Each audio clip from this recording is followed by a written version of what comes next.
Hurrengo bideoetan ikusiko dugu nola arindu Windows ordenagailu zahar batean. Bideo bakoitzean joango naiz jartzen 2 edo 3 trikimailu oso luzeak ez egiteko bideoak. Bueno, hasteko esan behar, ordenagailu zahar bat arintzeko edo betzeko egin alden gauzarik onena da diska gogorra aldatzea, orain badaude diska gogor berriak, SSD, solidoak, eta arintzen dute pilo bat sistema osoa. Asko arintzen dute. Batzuetan jartzen diogu ordenagailu zahar bati eta beste ordenagailu bat bihurtzen dugu. Beste alde batetik noski RAM ere gehitzen badiogu ordenagailuari, Windows abiatzeko oso ondo abiatzeko nik esango nuke 8 RAM-eko 8 beharrezkoa direla, 4rekin ondo doa, baina noski 8rekin beti hobeto joango gara. Hori, horrek suposatzen du diru pizka bat inbertsioa, baina inbertsio txiki batekin ordenagailua oso erabilgarria hotxean dugu eta urte batzuetarako aproposa erabiltzeko. Hasiko gara, lehenengo trikimailua izango da hasieran ejekutatzen diren programak. Windows kargatzen denean, normalean hasieran ejekutatzen ditu programa batzuk. Programa bat instalatzerakoan batzuetan bera gelditzen da hor abioan eta ejekutatzen da, hemen ikusi alditugu bera ejekutatzen daudenak, eta orduan horrek bai noski moteltzen du Windows bai hasieran, bai abioan, bai gero erabiltzen ari garenean.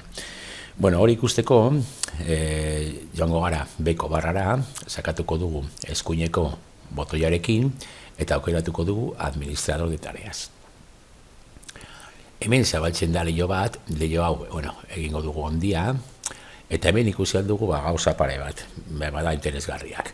Adibidez, hemen prozesos, badaude ejekutatzen ari diren programak, ni badaukat zabali Google Chrome, badaukat Camtasia grabatzeko, explorador de Windows, eta bar. Eta hemen markatzen du zenbat erabiltzen ari den bakotxak. Bitu adibidez hemen, memoria RAM, hau da memoria RAM, Google Chromeek erabiltzen ari da iaia gigabat. Google Chromeek asko erabiltzen du, memoria RAM asko. Orduan horregatik importantea da, zenbat eta pestaina gutxiago zabalik izan, hobeto. Joan izten erabiltzen ditugun, pestainak edo horriak. Adibidez hemen Camtasia baitare, orain grabatzen ari denez, nahiko okupatzen du edo nahiko erabiltzen du.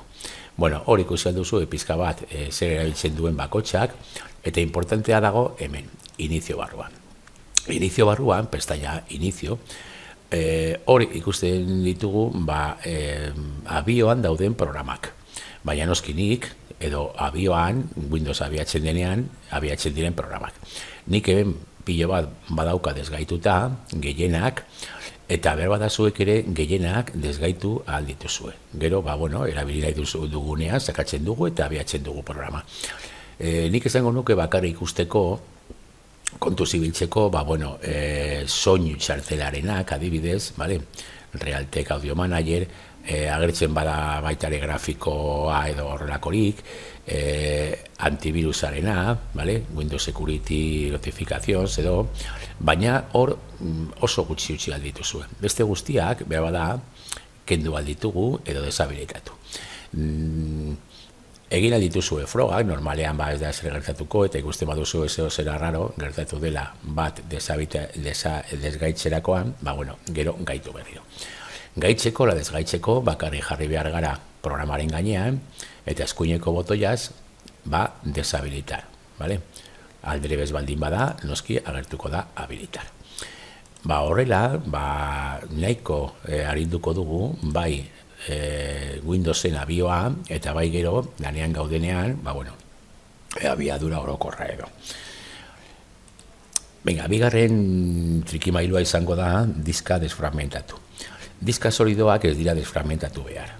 Zabaltzen badugu Windows Exploradorea, sakatu beharko dugu hemen baditut nik 2 diska, Windows C eta datuak gordetzeko, D, zatiketa edo.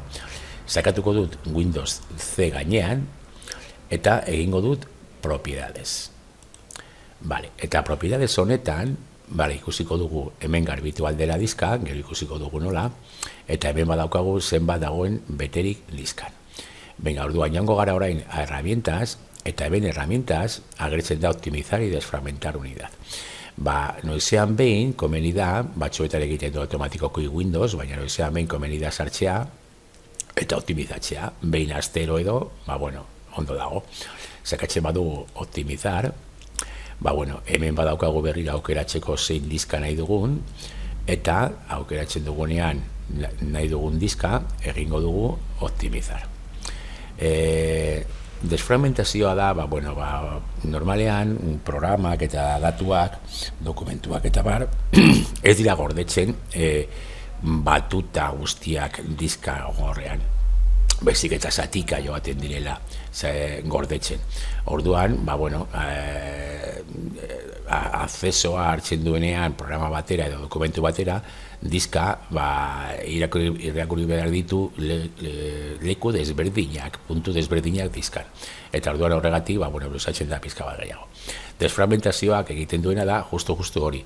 Zati horiek, programatxo zati horiek edo guztiak batu, diska gogor zati batean, eta orduan, pizka bat arinago egingo du.